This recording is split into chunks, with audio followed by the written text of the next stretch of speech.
નમસ્કાર દર્શક મિત્રો, એસડી ન્યૂઝ ગુજરાતી ચેનલ પર આપનું સ્વાગત છે અને હું આપની સાથે વૈશાલી પોબારુ. કરીશું નજર આજના સમાચાર પર. અંકલેશ્વરમાં સતત ત્રીજા દિવસે આગનો બનાવ બન્યો છે. 2 દિવસ પૂર્વે નોબેલ માર્કેટમાં સ્ક્રેપના ગોડાઉનમાં આગ ફાટી નીકળી હતી. એ જ સ્થળે ફરી એકવાર આગ લાગતા દોડધામ મચી જવા પામી હતી. ફાયર ફાઇટરો દોડી આવી આગ પર કાબુ મેળવવાના પ્રયાસો હાથ ધર્યા છે. અંકલેશ્વર નજીક નેશનલ હાઈવે નંબર 48 પર ફરી એકવાર નોબેલ માર્કેટના સ્ક્રેપના ગોડાઉનમાં આગ લાગવાનો બનાવ બન્યો છે. સતત ત્રીજા દિવસે નોબેલ માર્કેટમાં રાસાયણિક કચરામાં આગ ફાટી નીકળતા ધુમાડાના ગોટે ગોટા જોવા મળ્યા હતા. તો અગન જ્વાળાઓ પણ દૂર દૂર સુધી નજરે પડી હતી.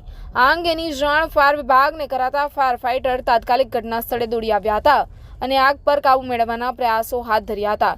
2 દિવસ પૂર્વે નોબેલ માર્કેટના સ્ક્રેપના 8 ગોડાઉનમાં આગ લાગી હતી. એ જ સ્થળે ફરી એકવાર આગ ફાટી નીકળી છે. ત્યારે રાસાયણિક કચરો કોઈએ સળગાવ્યો છે કે પછી આકસ્મિક સંજોગોમાં આગ ફાટી નીકળી છે તે તપાસનો વિષય છે.